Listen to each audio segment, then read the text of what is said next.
We already talked about a healthier way to eat red meat from Scott at Hedge Apple Farm, but now I want you to consider taking part in a campaign to eat completely meatless meals just one day a week.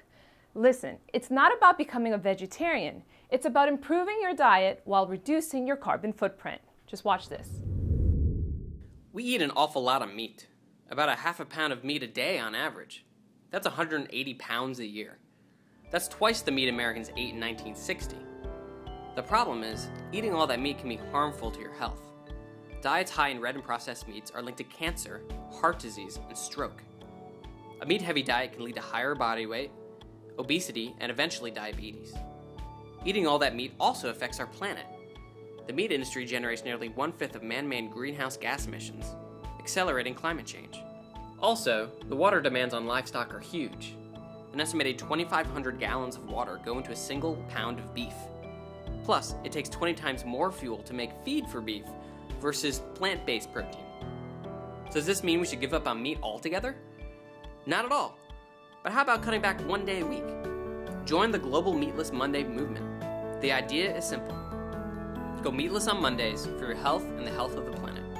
You can do it at home, at work, at school, at restaurants. It's easy. There are so many tasty, healthy, meatless meals to explore.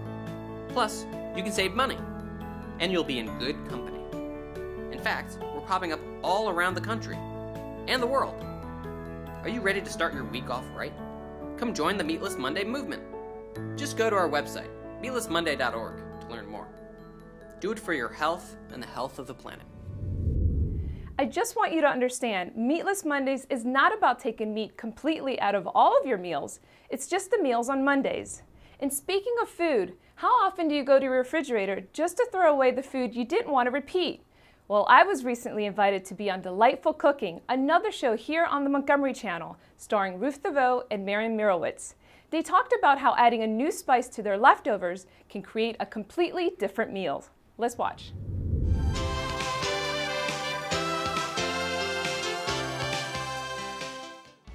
I had leftovers for my lunch today. Well, you know, I think the idea of leftovers is great because it's called recycling food. So we are learning how to turn those leftovers into something else that is still healthy and delicious. I had some leftover lentil soup, actually. Put a little bit of, well, this is giving me some protein.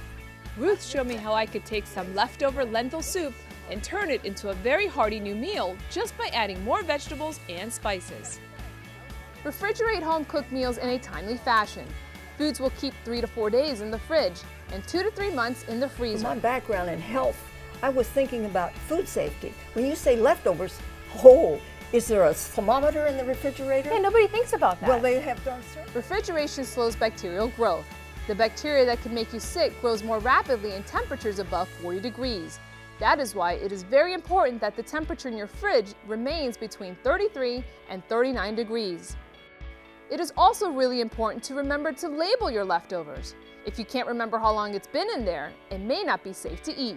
And then, of course, if you're going to have flavor here, you're going to get the flavor in the seasonings. Some chefs say you should replace your spices every 6 months, while the government's guideline for freshness dating is 2 years. But don't worry if you can't remember how long you've had them in your cupboard. Old spices do not go bad. They just won't accomplish their purpose of adding great flavor. Flavor in these seeds is in the oil, and you have to transfer that flavor into this soup here. You do it with heat for one thing, and you toast the seeds. It's 400 degrees for about how much? You want the whole bag? Well, no.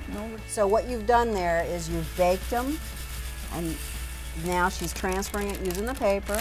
Okay. And you set a timer because you can reuse this paper. Yes, use it. See? Miracle! Yay! I'm a spicer. But you know what? We're the spice spices girls. like this, I'm a long way off of that. But this is really a key to good cooking, is knowing how to use these spices. Oh my gosh, now that smells really good. Spices should never be stored near a microwave, exhaust fan, or a stovetop. The heat tends to cause a loss of flavor, potency, and even color.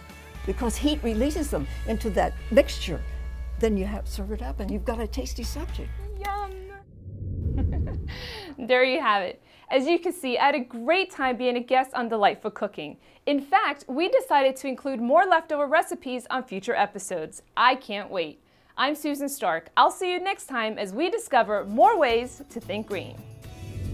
If you have questions or would like to advertise a green event, email us at thinkgreen@mymcmedia.org. You can also check out our website at mymcmedia.org and on Facebook, keyword Think Green. Be sure to tune in for upcoming episodes where we'll explore more ways you can go green and what local organizations are doing that can help.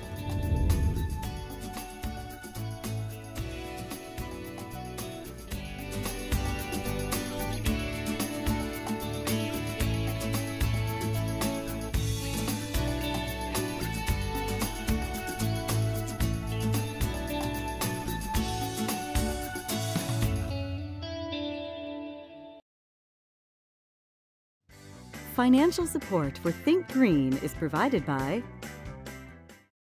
Bethesda Green promotes a healthy economy and sustainable living practices with business, government, and community to reduce our impact on the environment. Find out how at BethesdaGreen.org.